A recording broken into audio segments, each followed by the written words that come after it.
Baik, saya selanjutnya akan menjelaskan tentang masalah bias tes. Para pengkritik itu selalu memberikan kritik tentang tes kemampuan. Nah, menurut si Johnson menyimpulkan bahwa bias tes itu merupakan poin utama dalam pengkritikan dari para pengkritik tersebut. Nah, dalam membuka tentang bias tes tersebut, para skeptis itu dianya menyatakan dengan berbagai cara bahwa tes itu mengandung bias budaya yang dan bias jenis kelamin, sehingga secara tidak adil itu dia mendiskriminasi kaum minoritas, ras dan etnis, perempuan dan juga kaum miskin. Nah, berikut itu yaitu masalah bias tersebut atau kritikan dari para pengkritik. Yang pertama, tes intelijensi secara menyedihkan memiliki nama yang salah karena tidak pernah ditunjukkan untuk mengukur intelijensi dan mungkin lebih tepat disebut sebagai tes CB atau cultural background berlatar belakang budaya. Nah, maksudnya di sini yaitu tes intelijensi itu seharusnya diberikan nama bukan tes intelijensi, melainkan tes yang berlatar belakang budaya. Karena tes tersebut itu merupakan tes yang dikembangkan dalam suatu budaya tertentu. Jadi lebih cocok tes itu dinamakan tes berlatar belakang budaya. Lalu yang kedua itu orang-orang yang memiliki latar belakang budaya yang berbeda dengan budaya di mana tes tersebut dikembangkan akan selalu mendapatkan skor rendah. Maksudnya yaitu tes intelijensi itu kan dikembangkan di dalam suatu budaya tertentu. Jadi tes tersebut itu jika diberikan kepada peserta yang tidak termasuk atau di luar dari budaya tersebut, maka akan mendapatkan skor atau nilai rendah dibandingkan dengan peserta yang di dalam budaya tersebut, karena soal-soal atau e, pertanyaan dalam tes tersebut itu merupakan dibuat dari dalam atau dikembangkan dari budaya di dalam tersebut. Jadi peserta yang dari luar mungkin tidak atau memiliki nilai skor rendah dalam menjawab tes tersebut. Lalu yang ketiga itu sangat banyak perbedaan kelas sosial dalam hal akses yang dimiliki seorang anak ke pengalaman yang dibutuhkan untuk menguasai keterampilan intelektual yang valid. Nah, maksudnya di sini yaitu uh, tes intelijensi itu memiliki perbedaan atau terbagi atas kelas sosial yang tinggi dan kelas sosial yang rendah. Di mana kelas sosial yang tinggi itu dianya dapat memberikan akses atau peluang bagi dengan peluang yang lebih besar bagi peserta dibandingkan mereka yang memiliki kelas sosial yang rendah. Maksudnya yaitu peserta yang memiliki kelas sosial yang tinggi itu akan lebih mudah dalam mendapatkan akses atau peluang dari tes intelijensi tersebut. Sedangkan para peserta yang di kelas sosial rendah, maka mereka tidak akan atau kurang akses dan peluang dalam menguasai keterampilan intelektualnya.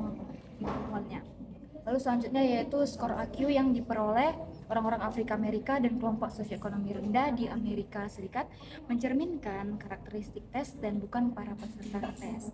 Maksudnya di sini yaitu tes IQ itu dirancang dengan asumsi-asumsi tertentu yang mungkin tidak berlaku untuk suatu kelompok budaya dan sosioekonomi. Nah, ketika tes tersebut tidak mempertimbangkan latar belakang budaya dan lingkungan sosial peserta, maka ada kemungkinan hasil tes tersebut tidak mencerminkan kemampuan dari seseorang untuk memahami konteks budaya tertentu daripada kemampuan intelektual umum mereka. Lalu yang kelima yaitu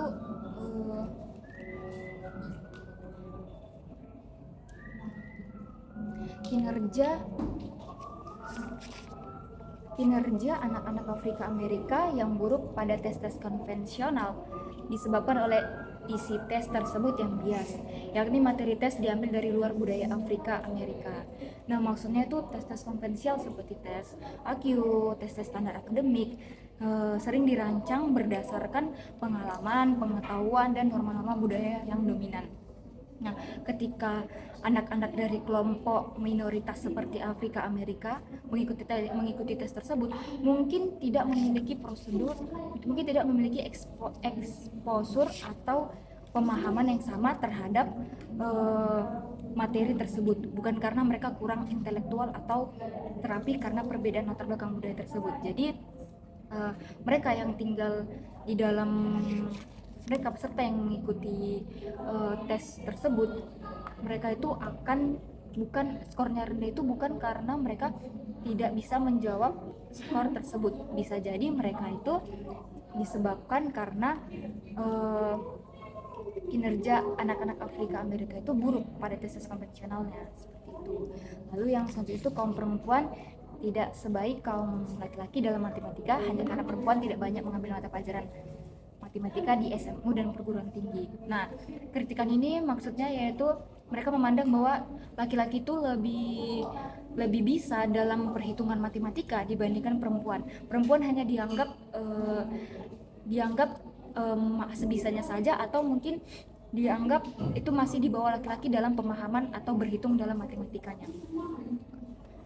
Lalu selanjutnya itu determinan genetik dan lingkungan untuk intelijensi, di mana dalam hal ini yaitu jika digabungkan keseluruhannya, studi IQ tentang orang-orang kembar, keluarga, dan orang-orang yang diadopsi menunjukkan keberadaan pengaruh genetik terhadap IQ sebaik yang dapat dicapai dalam ilmu-ilmu perilaku dengan metode non eksperimental. Nah, maksudnya di sini yaitu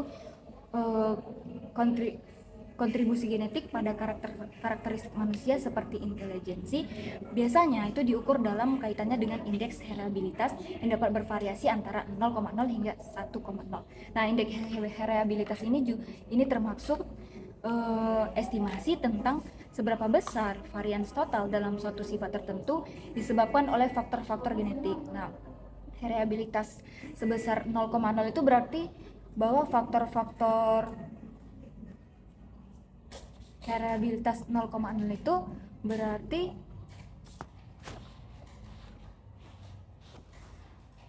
heritabilitas sebesar 0,0 itu berarti bahwa faktor-faktor genetik ini tidak memiliki kontribusi terhadap varians dalam satu sifat. Nah, sedangkan heritabilitas sebesar 1,0 berarti bahwa faktor-faktor genetik itu berperan secara eksklusif pada varians dalam satu sifat. Nah, maksudnya di sini yaitu heritabilitas 0,0 itu berarti varians di mana dalam sifat tersebut itu sepenuhnya disebabkan oleh faktor lingkungan, bukan faktor genetik.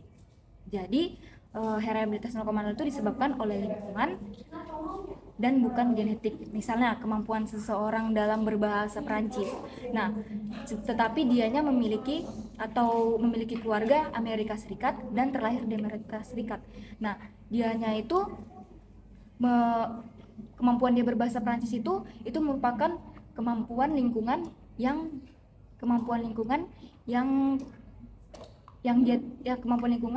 dimana dianya itu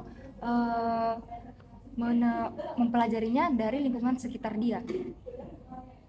Lalu selanjutnya heritabilitas 1,0 ini berarti varians dalam sifat yang sepenuhnya itu disebabkan oleh faktor genetik. Nah, tadi 0,0 itu dianya itu disebabkan oleh faktor lingkungan, sedangkan 1,0 itu disebabkan oleh genetik. Bukan oleh faktor lingkungan. Contohnya yaitu golongan darah. Nah, variasi dalam golongan darah ini kan diantara individu dalam populasi sepenuhnya itu ditentukan oleh gen mereka. Nah, jadi lingkungan itu tidak memiliki kontribusi sama sekali dalam golongan darah tersebut. Jadi heritabilitas 1,0 itu masuk ke dalam faktor dari genetik, bukan dari faktor lingkungan. Lalu selanjutnya itu dampak lingkungan, pemiskinan dan pengayaan, di mana anak-anak yang dibesarkan dengan perlakuan yang hanya memiliki sedikit perlakuan dari orang-orang sekitar itu dianya menunjukkan perbaikan yang menyolok dalam IQ sebesar 30 hingga 50 poin dibandingkan mereka yang mengalami banyak kontak dengan manusia. Contohnya penelitian si Scales, di mana 25 anak panti asuhan yang 13-nya itu dianya dipindahkan ke panti asuhan yang lain yang memiliki yang menunjuk yang mengalami banyak kontak dengan manusia. Nah, 13 anak itu dianya mendapat perlakuan kontak dengan orang dewasa yang sehingga IQ mereka atau tingkat IQ mereka itu dianya meningkat dan mereka itu tumbuh besar dan menikah seperti orang normal.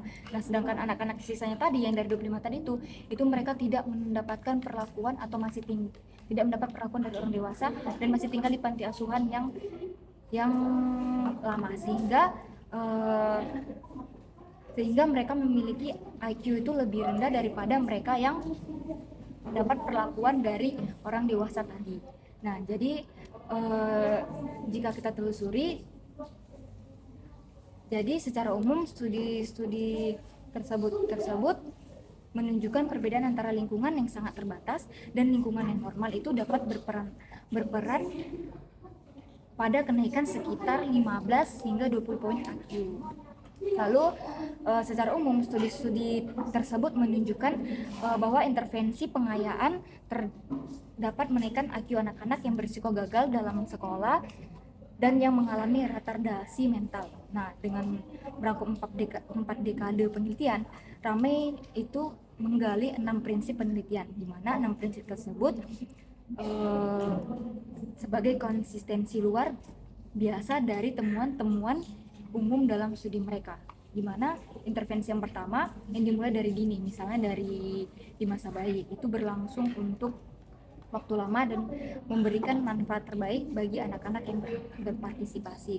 Lalu intervensi yang lebih intensif, misalnya itu jumlah kunjungan setiap pekan yang akan menghasilkan pengaruh positif yang lebih besar ketimbang intervensi yang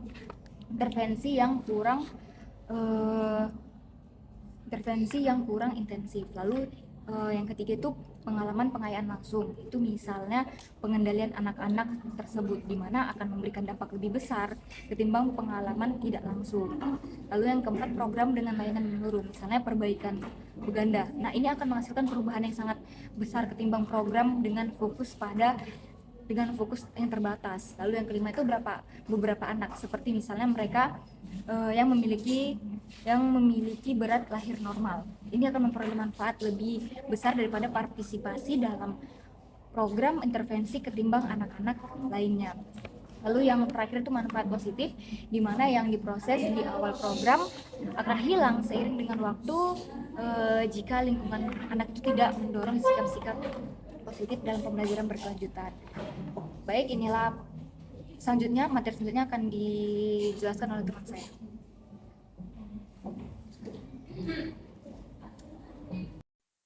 Baiklah, saya akan melanjutkan presentasi, yaitu pengaruh teratogenik terhadap intelijensi dan perkembangan.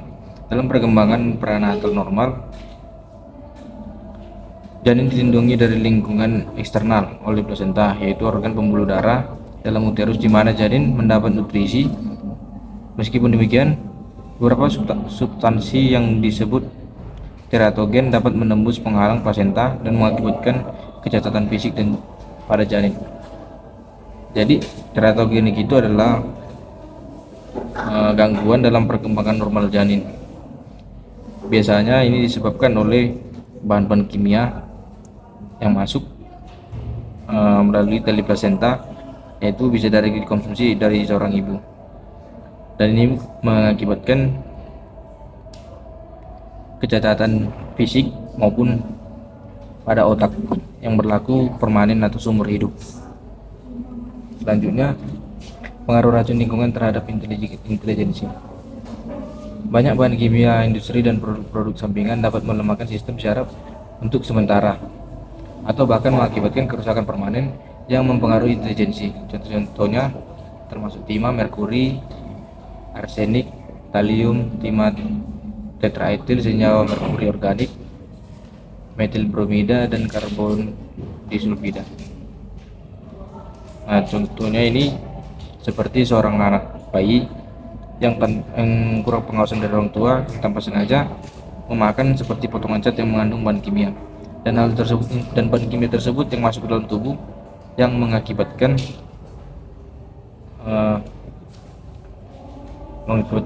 kerusakan sementara atau bahkan parahnya menjadi permanen dalam pengaruh perkembangan intelijensi seorang anak. Selanjutnya, asal-usul dan tren perbedaan IQ antar ras. Yang pertama itu studi terlalu tentang perbedaan IQ antara Afrika, Amerika, dan kulit putih. Biastis dapat memiliki peran kecil dalam perbedaan ras, namun tidak dapat menjelaskan perbedaan yang ada dalam skor IQ antara orang Amerika kulit hitam dan kulit putih.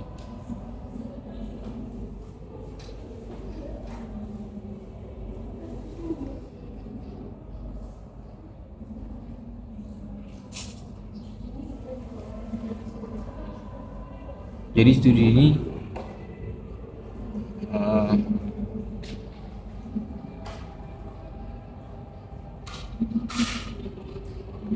hal ini dipengaruhi oleh karena bias test yang berdampak sangat besar antara yang membedakan orang Amerika kulit hitam dan kulit putih. Namun tidak ada penjelasan perbedaan yang bisa dijelaskan mengapa skor IQ mereka berbeda. Terus selanjutnya, hipotesis genetik tentang perbedaan ras dalam IQ.